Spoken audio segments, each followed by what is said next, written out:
Do you ever feel like your ministry role just doesn't fit anymore? Maybe you're wondering what's next or if there's even life beyond the church walls. If so, you're in the right place. On today's episode of the Life After Ministry podcast, we're talking with Jordan Whilden, the founder and CEO of Ministry Hub.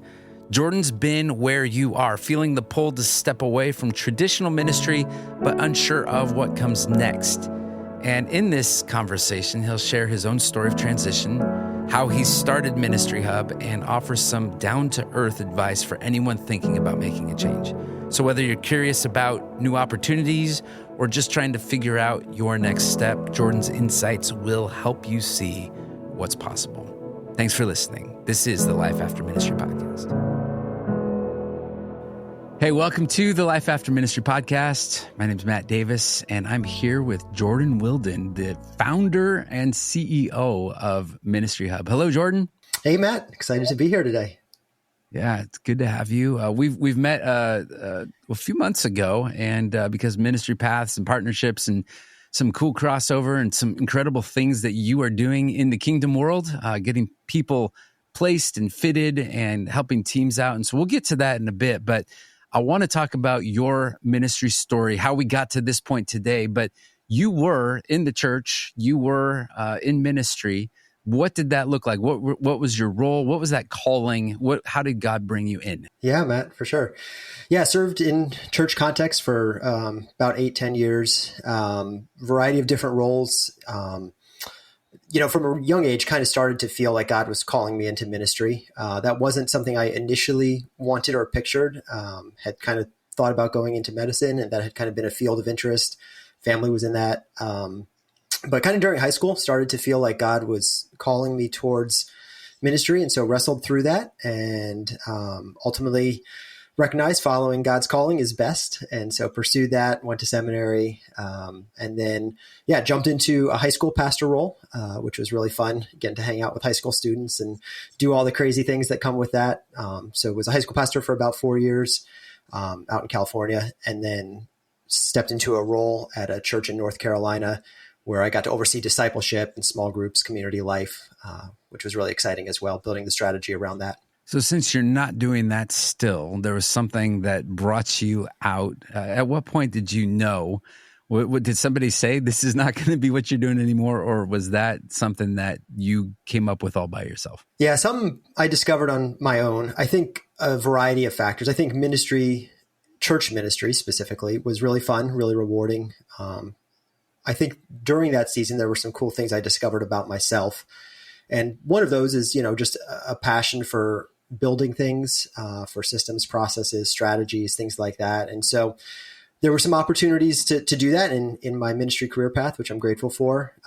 But part of, I think, my interest in stepping beyond that was taking some other interests I have and weaving it with some of that gift set that I discovered about myself, and ultimately launching Ministry Hub. So, I think like a lot of people, was in church ministry during COVID, and that just brought all the funkiness and things that come with that. And also just some changes in leadership. The church I had been at, a lot of the staff had kind of changed. And so just a different church culture than what I had stepped into originally, and just felt like it was a season to explore something different, something else. And so actually took about a year stint in the marketplace after my time in the church world, kind of to reassess and figure life out. And then after that, ultimately, basically launched Ministry Hub. So I talk to a lot of pastors that are thinking about leaving and doing something different. And they would say that it's a paralyzing fear, that there's some intrepidation. And the question, especially as guys, we're wondering like, okay, how do we provide, right? Like I could do anything, but is it going to provide for us? And am I going to be happy doing it? Is this other filter? What was day zero? We call day zero your last day in vocational ministry. So before you make that jump from vocational ministry into the marketplace, did you say like, I'm going to in 3 months, I'm going to do this, in a year, I'm going to do this. And how did that feel to take that transition, that leap?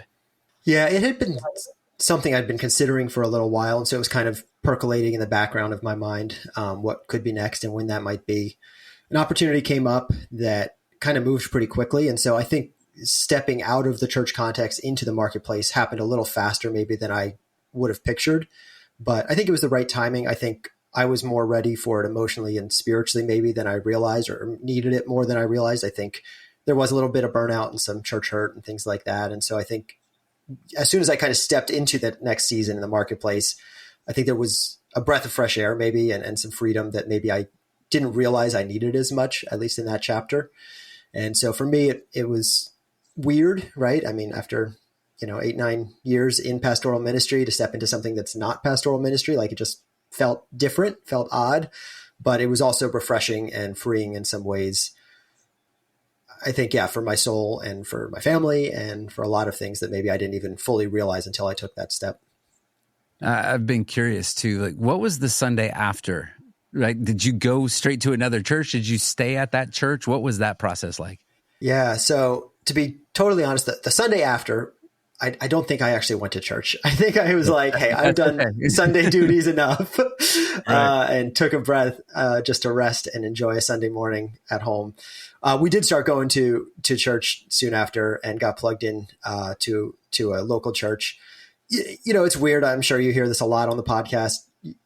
It's hard to turn off the pastor hat, and so some of the churches we went to, I just found myself really, being aware of things that perhaps I would have done differently, or in past church contexts would have been at a different quality level or whatever. And I think that was hard for me at times. I also think, it took some learning for me to learn how to kind of shut that off and just absorb and enjoy and be blessed by the service and not have to worry about that stuff.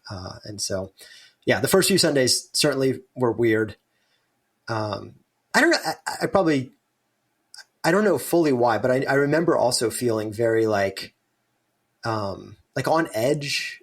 I don't know. I don't know. It just felt weird being in a church and not having a role. And so even though I didn't necessarily miss pastoral ministry, I think I found myself feeling like, I don't know, like I should be doing something, or I don't know. It was just, it was a weird feeling. The weight, the responsibility, right? Like, I still have this like inkling of I'll sit in a service at a church and a microphone's not working, and I'll look back at the soundboard. The poor sound guy, everyone looks at him, and I'm thinking like someone's got to fix this. And then I take a breath and say, it's not me. I don't have to do this, right? How about the family dynamic? What was your spouse? How much? I don't know how old your kids were in this process, but that change and that transformation, and they're going from PKs to just normal kids and like all of that kind of stuff. What was that process for them as they're figuring it out? Yeah. In that season, it was just my wife and I, which I guess in some ways maybe made it easier. She was super supportive, which I'm super grateful for. Realized it was obviously a change in terms of identity, in terms of career path. And she just was fantastic at being supportive through that, giving me space, being encouraging. I think for her, we were in a larger church context in my previous ministry role. And so I don't think there was as much of kind of quote unquote, the typical pastor's wife responsibility on her as maybe in some other church contexts would have been the case. So I think in that sense, it was maybe a little bit more of a seamless transition for her than, for some pastoral families. But I think a lot of it was just her giving me grace and time and space and support through that journey, which I'm grateful for. Yeah. So you're in the marketplace for a little bit and you're trying to, did you say like, this is home? Like I'm going to do this at some point there's an itch and this development and I want to start something in systems and processes, and Ministry Hub starts flashing into your mind, or how long, what was the genesis of that? Because you have this vision of doing something. It's a scary, as somebody who's done it a couple times now, it's a scary thing to start a new thing. And it's, I talk about like this trapeze effect. Like, you go to the circus and you watch the trapeze artists and they start on one pole and they go and they're going down. And then there's the other trapeze coming from the other pole from the other side. And that willingness to like fully let go of one and know that the other one's going to be there to grab on. We want to have that guarantee that it's going to be there, that transition is going to be smooth. And it doesn't always feel like that. How does something like that start? for me, there was stepping into the marketplace. There was a realization that there's a lot about it I loved, but I still missed the mission of serving the church, serving the kingdom in some capacity. And so that role, it was great for a chapter. I think it was needed for my heart and soul and refreshing, but there was still that itch again to, in some form, be in ministry. And I just didn't totally know exactly what that looked like. On the side, kind of over, I guess maybe that year and a little previous to that, had started just like an online job board. It just always been kind of an interest of mine to serve pastoral leaders in this way. And so that had been kind of a little side gig, side hustle, so to speak. And as I was in the marketplace, continued to kind of think, okay, I'm missing ministry. I have this side thing I enjoy. There's elements of the business world I enjoy that maybe I'd like to lean into more in the future. And so I think God just kind of started to stir that interest and weave those paths together and say, hey, okay, what if you take some of that business interest and marketplace interest and weave that with this other kind of side passion that's floating out there a little bit and jump into that and make that the full thing, if that's where your heart's at. And, kind of matches both those desires of, a business marketplace kind of operation, but something that's still serving the kingdom and making an impact for the church. So Ministry Hub is born. And what does that look like? Tell me about what Ministry Hub is. What do you do? Yeah. So we serve churches and faith-based nonprofits, help them connect either people or connect with great opportunities or help connect people with great opportunities. And so, I think at the start, to be honest, I just knew I wanted to do that. I'm a connector. I enjoy that kind of thing, but didn't know exactly what that looked like. And so it was a slow evolution, kind of began, like I said, as a job board, began to do just some executive searches for friends and personal connections, things like that. And just started to kind of think about how do we scale this? How do we grow this? How do we do something maybe a little innovative, different than what's currently in that space in ministry? And so slowly but surely started to grow that, create some new offerings, kind of change the model a little bit, do some different things, and got traction, which was really fun. Got to, serve a lot more churches, and it was kind of a gradual but consistent growth. And so that's been fun, scary but fun to see something like that evolve over time. So as you've been going through this, you're talking to a lot of people who are in transition, right? You're talking to pastors who are looking for jobs. I'm curious, like, if we could connect and relate to what are some of the things that you hear pastors who are in between? What are their needs? What are they looking for? What are the hopes and concerns and all the things that go into that? Because that's the people. Those are the people who are listening, right? They're wondering, is there life after ministry? What have you heard from your chair? Yeah, I think a lot of times we're talking to people who are, sadly coming out of spaces that have been exhausting for them, tiresome for them, where there's been maybe some hurt. That's certainly one thing.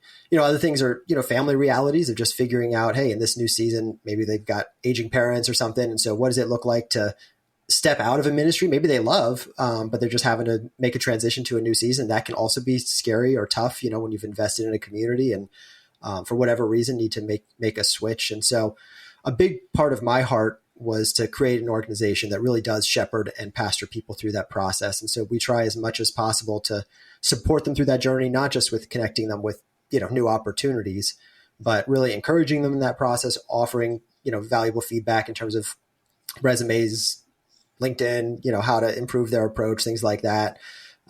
We also try and share with them opportunities they might not even know about. And so whether that's kind of searching for opportunities on their behalf or other things, we really try to do all we can to add value to their process and make it as easy and feel as supported through that journey as we can. But yeah, I think there's, like anything, right? Stepping into something new is scary, is unknown.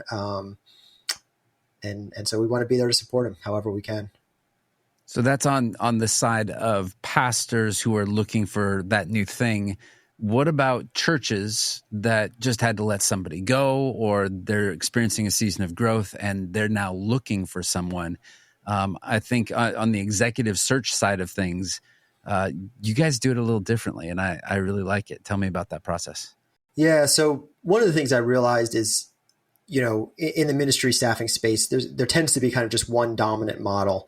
And so a big part of our vision is to offer, a few different approaches that really allow us to meet churches where they're at. And so whether that's maybe kind of a more mid-level or lower tier role, how do we still support them in ways that are cost effective and helpful? And for higher level roles, how do we honor, their investment financially and with time efficiency, get that role filled as quickly as we can? And so we've offered, kind of a few different approaches, but one of the things we really try to do is offer approaches that are scalable to where churches are at. And so we have kind of a subscription model, which has worked really well, and basically different packages, across the spectrum from kind of just more basic support, to more executive level search support. And we're able to work with churches to say, hey, okay, where are you in this process? How long have you been looking? How do we create something that matches your timeline, your budget, this role, and get you the support you need to get this position filled? So from your perspective, you get a pretty big, wide swath of getting to see the kingdom at large. Mm-hmm. And I remember, being at the same church. I was in the same church for a couple of decades. And it was really, honestly, other than a couple of friends who were at a couple other churches, that was really all I knew, right? And so now you kind of step outside of it. You have a pretty big view of how the kingdom is working across the board. And I'm curious if you see any trends, if you see any similarities. Are there things, are churches doing this well? Are pastors trying to get out as much as Barna says? What are some of the things that you're observing from getting that big picture view of how the kingdom is working here in the States, in the world, whatever that view looks like? Well, certainly from a staffing side of things, I think, the reality is it's definitely currently a candidates market. There's obviously a lot more, there's a lot more need for churches, I think, to realize that. And so some of the conversations we're having are helping coach churches to realize that it's just a different job market. Kind of the post a job and expect to get 50 great resumes is just not the reality we're in anymore. And so part of a lot of our conversations, especially early on when we're partnering with a church, is saying, hey, how do we create an opportunity that really does attract and woo candidates? And so I think there's been a lot of coaching and conversations around that where churches maybe just aren't always quick to realize that.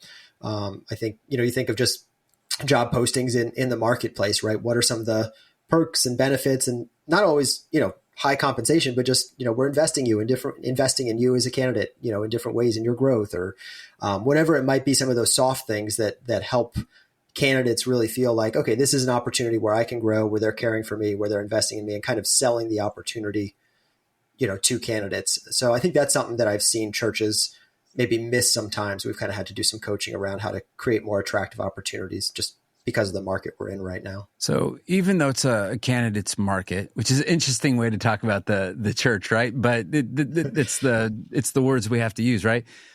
What are some of the things, if you could name, here's the top 3 things. If you are a pastor or ministry leader who's in transition, you're going from one place to another, maybe the reasons wasn't really good, or maybe you're being moved. What are the top 3 things that you would say, this is what you need to know, this is how you need to prepare, this is the most important thing? Is it your LinkedIn has to be spotless, or your resume needs to be one page? What are the things that you're telling people? There's somebody here who's listening, I guarantee you, who is thinking, what does life look like on the other side, and what do I need to do? What are some of those steps, and how do you encourage them along the way? Yeah, I think, one thing, and this is stuff you guys work on too, but it's just making sure candidates are as clear as possible on what they want next. Who are they as a person? What's their gifting? What call does God have on their life? And just having clarity around that. I think sometimes we work with people who are just kind of doing the shotgun approach and applying to anything and everything. And, maybe there's times where that's necessary, but I think ultimately the goal is for someone to land in a position that they really thrive in and they feel like they're able to be most fruitful in. And so I think, step one is just making sure you're clear on, hey, what's the role? What's my gifting? What kind of church context am I going to be able to use those giftings freely and in a way that's going to be impactful for the kingdom? So I think obviously just thinking that through, getting coaching around that, taking assessments, whatever it might be to help clarify, that's obviously key. Resume obviously is important, having that teed up and strong. One of the things we increasingly encourage candidates to do is even if it's just on your iPhone, but film a little intro video. We see, candidates who do that and maybe have a little link. It's hosted on a website of theirs, or even just a Google Drive or something like that. churches love that when they get to see the person, get a sense of their vibe and energy. And so I think a lot of times we encourage candidates, hey, put a little URL on your resume that points to that, or include that, in your application, just so that churches are able to kind of put a face to that resume. And I think that's, especially in this digital age, something that's easily doable and can make a big difference, make you stand out. LinkedIn, for one, churches don't tend to use LinkedIn as much. And so I think it can be helpful, certainly when organizations are looking at social media presence and things like that. It's a good thing to have on there and have strong, but I don't know that LinkedIn's as important as having a dialed in resume and some of those other things. Yeah. I was just thinking, like you're saying, put a URL on your resume. Are people, I haven't even seen this yet, but are people putting QR codes on their resumes? Yeah. Yep. Yeah. We're seeing some of those, if it's, worship positions or things like that, a QR code to a spot where it has, a bunch of worship samples maybe as well. So we're definitely seeing that from time to time, and something we encourage as well. Yeah. So you are in this place of life after ministry, but you're still very much doing ministry. What is that like for you on this side of things? And what would you have to say to somebody who is very much in their vocational ministry position? What do you tell them from the other side? Say a little bit more about that, maybe. Yeah, I think there's somebody who is in their ministry position. They might be feeling an itch. They might feel an entrepreneurial spirit. They're wondering, if I leave this, then who am I? What am I going to do with myself? And will I, like this exit coming out of vocational ministry, will I still have an opportunity, even if it's in the marketplace, to be able to do ministry? My ministry years are not, what we're trying to do is change how we think about this, is that I think a lot of people who come to church are thinking, well, ministry is for the paid professionals on Sunday. And that's really not very biblical, right? So you are not working in a church, you're working on the church and for the church, and you're doing ministry. But for that person who's maybe reluctant, they feel called to do ministry, and they're thinking, what is life going to look like after I come out of it? What does your ministry life look like today in the space that you're at? Yeah, I think in some ways it, for me, has freed me up to feel like I can actually invest more in ministry in some ways. I think, practically speaking, with what we do, right? I'm not just serving at one church, we're serving hundreds of churches. And so that's maybe scaled, the ministry impact that I'm able to have perhaps in some ways, which is really cool. I think, also, and maybe this is not a healthy excuse, but I know sometimes in ministry, it felt like, hey, I'm investing so much in church already. In the time I have off, I don't want to do ministry, quote unquote. I want to kind of get away from that. And I think in this season, it's allowed me to maybe have more bandwidth or more energy to feel like, hey, how do I invest more? How do I serve the church better? How do I, whether that's practically serving on Sundays or things like that, or finding other ways, in the community needs where we can be a light and do ministry. I think there's more emotional energy now than there was before. And I think that might even allow me to give more to ministry than perhaps I was able to do, at least in some seasons, while serving in the church. I love it. We're very thankful for our partnership together with you and friendship with you, that we get to serve the kingdom together. And it is ministry. If somebody is on the search, in the hunt, if they are a church or decision maker, HR in the church, and they're looking for their next perfect leader in ministry, how do they get in touch with you and find you in the World Wide Web? Absolutely. Well, they can go to ministryhub.org, check out our website, learn a little bit more. Email me directly, jordan@ministryhub.org. Glad to connect and offer any value I can.